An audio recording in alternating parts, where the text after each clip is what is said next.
At first, I was going to make a video on Belgium versus Brazil, but I wanted to understand where exactly Brazil went wrong in this World Cup. I mean, they were one of the favorites, even according to the majority of you.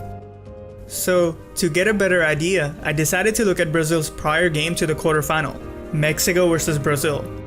Keep in mind, this Mexican team scored majority of their goals from counterattacks, so Brazil had to be careful to not get too offensive.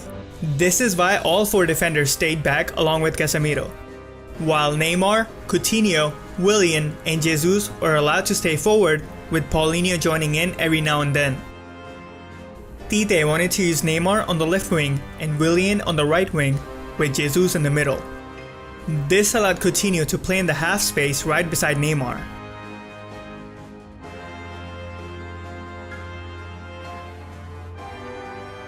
They kept targeting the wide areas to get upfield, either through Neymar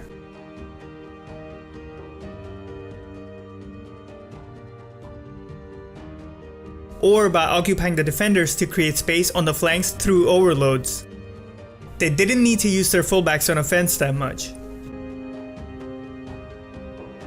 Brazil won that game 2-0, but their next game would prove to be too difficult for them as they bowed out against Belgium in the quarterfinals. So what went wrong for Brazil in the quarterfinals? Well, a lot of things actually. Casemiro was suspended for this match, so Fernandinho replaced him, with Marcelo returning to the starting 11. If you would like to know about Belgium's tactics in detail, check out my previous videos. As opposed to what it looks like on paper, they lined up as 4-3-3. Belgium wanted to nullify Brazil's strength right from the start. And so, De Bruyne started as a false 9, with Hazard and Lukaku on either side of him. This was done to take the pivot out of the game. Hazard and Lukaku were tasked to take care of the fullbacks on their respective sides. But, as you saw, they stayed in place until the pass was made to the fullback. This was crucial for Belgium. Why? Because Lukaku and Hazard were responsible for blocking the path to the widest offensive Brazilian player. This was done since neither Vertonghen nor Munir could stay too tight with the wide players. Since Vertonghen had to stay back to take care of Willian, Chadli took over the task of becoming the widest player on the left wing. As Brazil's build-up play was hampered, the midfielders had to drop in to help. Belgium were prepared for this as well, as they tasked their midfielders to stay tight with any player dropping deep. Due to all this, Brazil had a very difficult time getting a field through the middle, and since Belgium were leaving spaces out wide, Brazil kept trying to use that space to make something happen. This is exactly what Belgium wanted, and Brazil ended up playing into Belgium's hands for the most part. Even when Brazil did manage to get on the flanks, Belgium weren't too concerned since they're aerially more superior. I have mentioned this before, Belgium are easily one of the deadliest teams on counterattacks. So it should go without saying, being too offensive can easily backfire.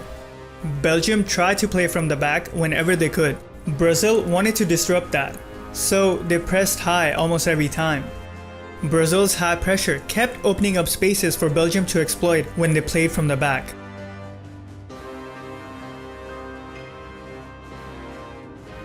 And also allowed them to get into Brazil's half through vertical passes.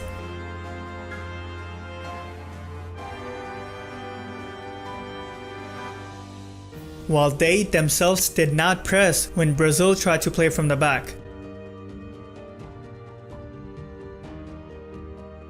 Brazil came close to scoring the first goal multiple times through corners.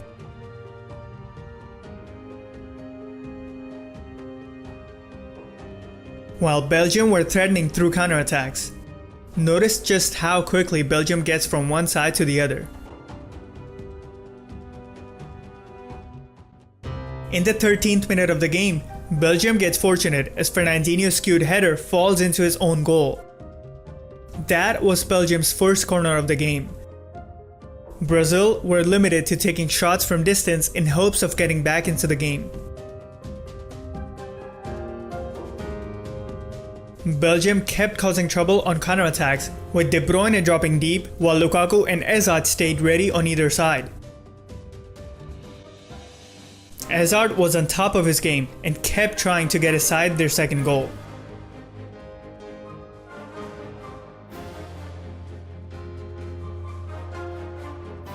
Belgium were so dangerous on counterattacks because both Hazard and Lukaku are great at hold of play.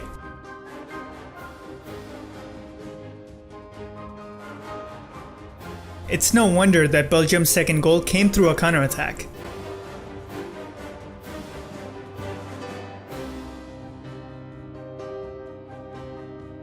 I feel like we need to watch that goal again, because damn.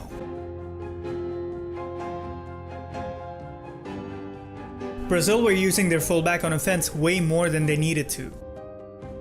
Notice how the right back gets caught up, leaving it a 3v3 at the back.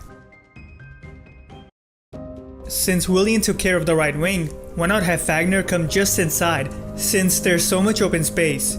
This would have been able to disturb Belgium's formation in the middle. Brazil were able to get upfield by switching the play, since Belgium were playing quite narrow at times.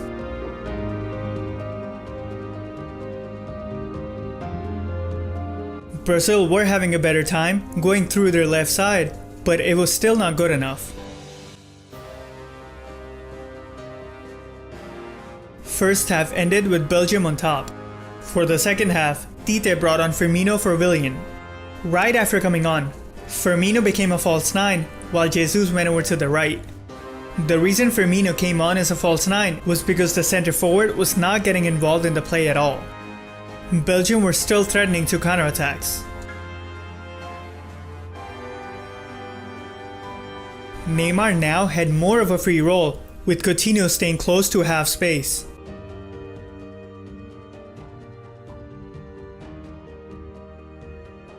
Neymar kept trying to make something happen.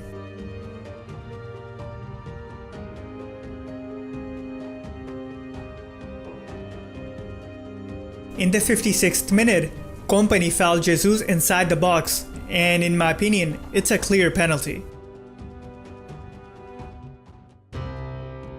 At the hour mark, Costa came on for Jesus, and immediately started to threaten Belgium's 2-goal lead. Costa seemed very lively after coming on, and definitely gave Brazil a boost. In the 73rd minute, Augusto came on for Paulinho as Brazil needed an extra attacker. A couple minutes later, the substitution proves to be useful as Augusto scores.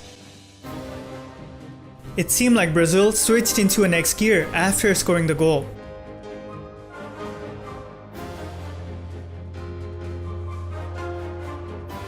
Augusto's introduction was the catalyst, as Belgium were now having difficulties dealing with the extra attacker.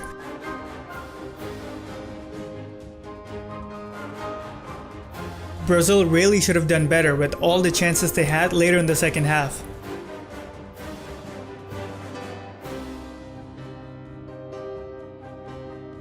Brazil kept attacking till the final whistle, hoping to get the equalizer. But the game ended 2-1, with Belgium advancing into the next round. A lot of people took their frustration out on Fernandinho, but I feel like that's a bit unwarranted, because honestly, there wasn't much he could have done. It was Belgium who made Fernandinho look bad, not himself.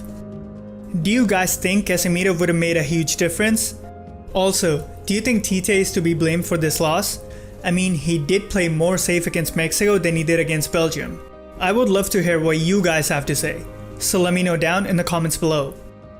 This video took so long because I got sick for a few days and then I got a bit lazy. Well, all jokes aside, if I'm being honest, the problem was that I didn't feel like I'd be able to make a quality video if I forced it.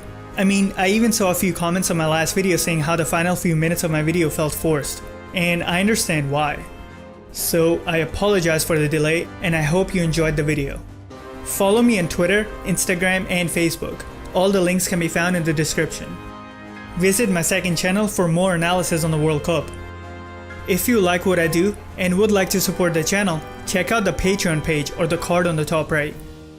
Thank you to Gary Bartlett, Alberto, Anthony, Tej Mullen, Hamilton Howard Nodine, Leki Sengoku-san, Yitza Goretsky, Ken Sonarkan, and more for supporting this channel on Patreon.